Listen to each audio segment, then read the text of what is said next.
انسان کے اوپر صحبت کا بھی اثر پڑتا ہے. شرابیوں کے ساتھ بیٹھو گے شرابی ہو جاؤ گے، زانیوں کے ساتھ بیٹھو گے زنا تمہاری نظر میں ہلکا ہو جائے گا، بے نمازیوں کے ساتھ بیٹھو گے تو نماز کی وقت اور اہمیت کم ہو جائے گی.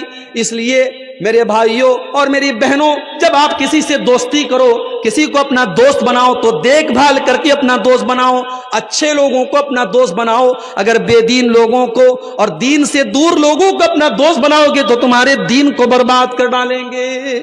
صحبت کا بڑا اثر ہوتا ہے. اب وہ 100 لوگوں کا قاتل اپنے گاؤں سے نکلا، اپنی بستی سے نکلا، اور ابھی وہ راستے ہی میں تھا کہ اس کی موت کا ٹائم آ گیا. اب جب موت کا ٹائم آ گیا تو رحمت کے فرشتے بھی موقع پر پہنچ گئے اور عذاب کا فرشتہ بھی پہنچ گیا.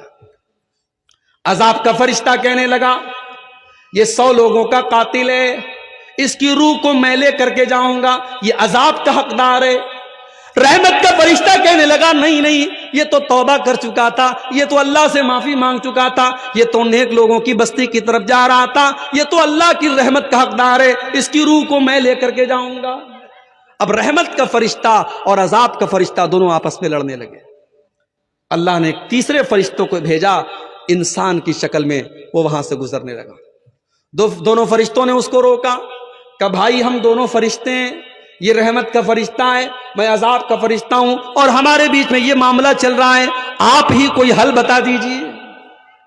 تو اس فرشتے نے جو انسان کی شکل میں اللہ کی طرف سے بھیجا گیا تھا، اس فرشتے نے یہ فیصلہ کیا کہ ایک کام کرو، تم لوگ تو فرشتے ہو، تمہارے لیے کوئی مشکل نہیں ہے، تم پورے راستے کا ماپ کر لو، پورے راستے کو ناپ لو.